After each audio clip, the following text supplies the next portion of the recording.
In the last 26 days, what extent of matching has been done by you? What steps have you taken in the last 26 days? The application is absolutely silent on that. We can put a detailed affidavit on that, Manoj, because I know it should have been disclosed in the affidavit. I agree, Manoj. I agree. State Bank of India, which is coming to us, we expect that there should be a degree of candor on the part of the State Bank of India. That this is what the work which we have done. The work is at this stage. We need an extension of time to carry out the balance of the exercise which remains. The only problem which we are now trying to collate the information and create is because we are having to actually reverse a whole process. The standard operating process we had put in made sure that there was no connection between the name of the purchaser in our core banking system and the bond number.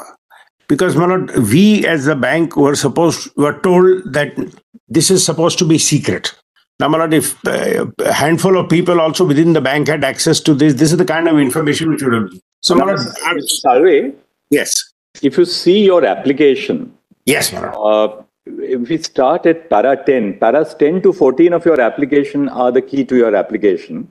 Lordship, please. What you say in para 10 is that it is submitted that donor details were kept. I'm sorry, just give me a moment. You have it. It is submitted that donor details were kept in a sealed cover at the designated branch, and all such sealed covers were deposited in the main branch of the applicant bank, which is located in Mumbai.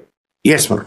On the other end, each political party was required to maintain a designated account in any of the 29 authorized branches. It was only in this account that electoral bonds received by that party could be deposited and redeemed. At the time of redemption, the original bond, the pay-in slip, would be stored in a sealed cover and sent to the SBI Mumbai main branch. So what you are saying is that donor details were all sent to the SBI main branch. Redemption details were all sent to the the same branch, the SBI Central Main Branch in Mumbai. Yes. Now, if you see the directions which we have issued at page 76, my lord, we have not told you to do the matching exercise. We have asked you for a plain disclosure. Therefore, the ground on which you seek an extension of time to make the disclosure does not accord with the directions in the judgment at all. The judgment doesn't tell you to do that. No, I'll tell you what we understand. If that is not so, then of course there is no problem.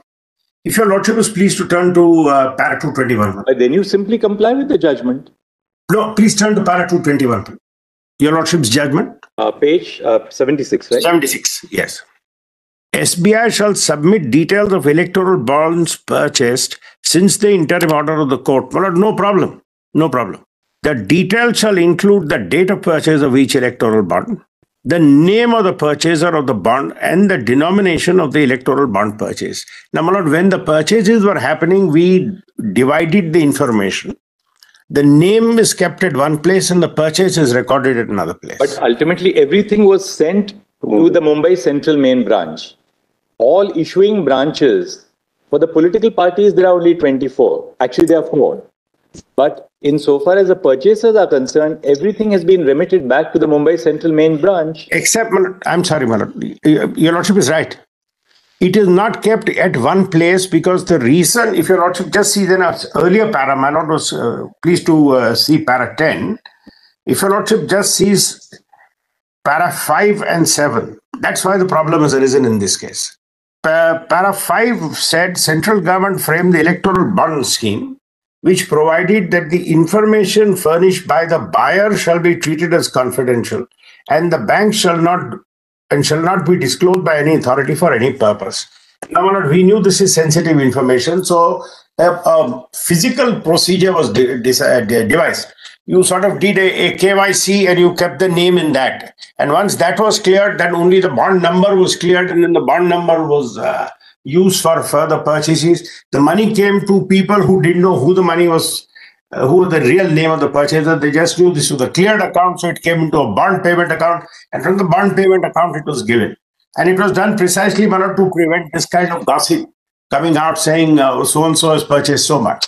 Now, para 7, if you see the SOP, because this is not something we've done now, this is the original SOP, said no detail. Ultimately, even your FAQs, which were shown to us during the course of the hearing, yes, the FAQs indicate that for every purchase, you have to have a separate KYC. Yes, we have that. We have that. Therefore, it's very clear that every time somebody made a purchase, a KYC was mandated.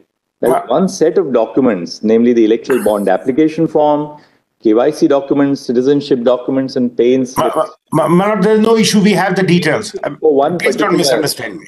Therefore, you have the details. No, I have the details. I'm sorry. I'm not saying it's not there. One minute, Mrs. Salve. Now, paragraph 10, you specifically say that all the purchasers' details have been kept in a sealed cover. Yes. In the main branch of the applicant bank. Correct, Manoj. Just have to simply open up the sealed cover and collate the names and give the details. Manoj, as far as paragraph 11 is concerned, you're saying that the Dhoni's details are being kept in a sealed cover, envelope in a sealed cover. Open up the sealed cover and give the details. In fact, tell Manoj where the only bit of information. If I'm not mistaken, the EC was asked to file an affidavit, which you in a sealed affidavit or details in a sealed envelope, which we have not opened. With regard to the donor details and other details during the course of hearing, which they may have filed. Manoj, my problem is this, Manoj. With respect, in fact, just responding to what my lord has said, I have full details of who purchased the bond, but that's put in one silo of information.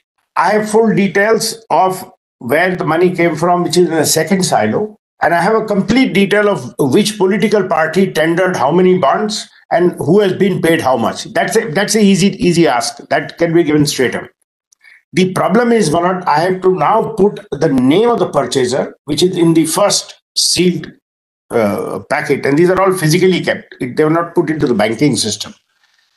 Each form will have to be taken out, the name checked, that name now correlated to the payment detail, and the payment detail correlated to the bond, and finally that's where the bond number gets generated, and then we can connect as to which political party who has given that money. Okay, that's not been asked, Mr. Salve. But Manoj, I have to give direction to correlate it with the purchaser and the political party. Manoj, para 76 does suggest that. Would your lordship just see it for a moment, if you lordship? Don't go by what is suggested. Whatever you wanted to speak, we have spoken in black and white. No, in that, Manoj, your lordships, please see that sentence. I'm not, Manoj, we have no desire at all to try and expand our own job, Manoj. Please see page 76. This by itself is creating difficulties. Manoj, your lordship say the detail shall include date of purchase of a bond, no problem. But the moment I have to give the detail of the name with the bond number, that is taking time because we had deliberately put these in two silos.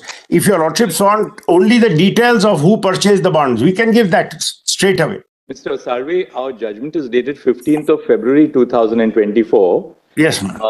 We are now on the 11th of March. Yes, ma'am.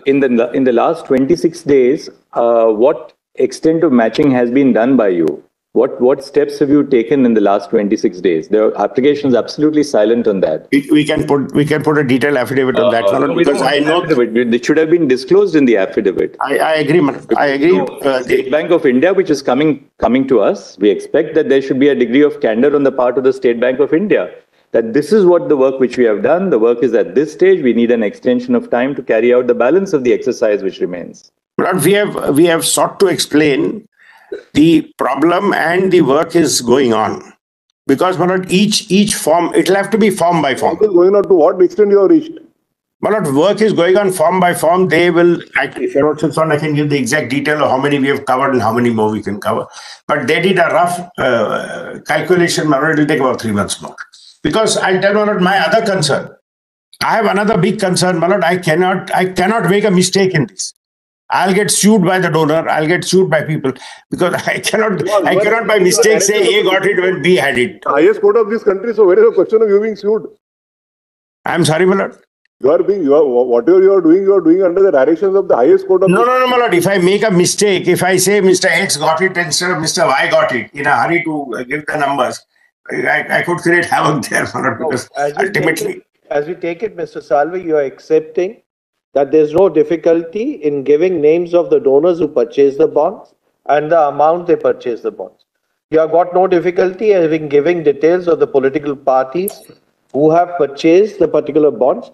The only difficulty is matching the purchased bond with that. But 26 days, you must have carried out at least say 10,000 bonds you have been able to collate, 5,000 bonds you have been able to collate? Well, quite frankly, what I saw, they were struggling with it. They were making charts which we saw were not matching. I'll tell Manoj what has happened. No, I'll tell Manoj candidly what has happened. If I'm not mistaken, it was pointed out to us that the bonds had some number which under some instrument they were able to. Yes. But that number. That's all has to be done. Manoj, that number is not to be found in the application for purchase or in the first set of documents. The problem is that number, when number was generated, that number has been scrambled and put elsewhere, and that number has been kept secret. Now, putting that will require tracing it into each transaction. At this stage of the interim order, and I'm saying what happened at that time. The kind of information which your lordship asked was a macro information. So that is no problem. In pursuance of the interim order, yes, Election Commission of India has filed, details before us. Or whatever they have. In separate silos, if we can use that expression. Yes. The ministry has placed that, in secured custody with us. We'll direct them to open it here right now, because since we were deciding a point of constitutional validity, we didn't consider it necessary either during the course of the hearing or thereafter. So we can ask them to open it, and we'll ask the Election Commission of India to divulge whatever there is, and we'll ask SBI to then divulge what we have asked them to do. Yes, we'll do it. We'll send it to before us. Your lordship. Mr. Sharma, whatever has been placed by you before us, in compliance with the judgment, we will direct that to be open right now. And your lordship directed us to give it to the ECI. So we'll give it to the ECI, or your lordship wants us to file it directly in court? I think better through the ECI. No, Mr. Salve, you comply with the order of the court. To give it to the ECI. Whatever ECI has placed in the court. Already. We will direct that to be open. We'll ask our court to make a copy of it, a digitized copy for the safekeeping of the court. And then we will return it back to the rest. We'll return it back to ECI for them to upload it on their website. But what ECI has already, there's no problem. We will give to the ECI as in the time, if you're not to give us 3 months, we'll go and give it to the ECI. And they, as and when they get it, they can upload it. We want to make sure we get every bond number right, every donor right. Because this otherwise is going to create havoc. For today, for donors who come and say, this is not my bond, I did not purchase this, you put the wrong number on my bond, I did not give that. There's no question of that. Once he's given the KYC, he's given the details, you also have the application. The application will be having the amount. No, I'm sorry, Manoj. I'm sorry. My concern is he purchased bond number X. I by mistake, I put his number as purchasing bond number Y. Now, X may have gone to political party A, Y may have gone to political party B.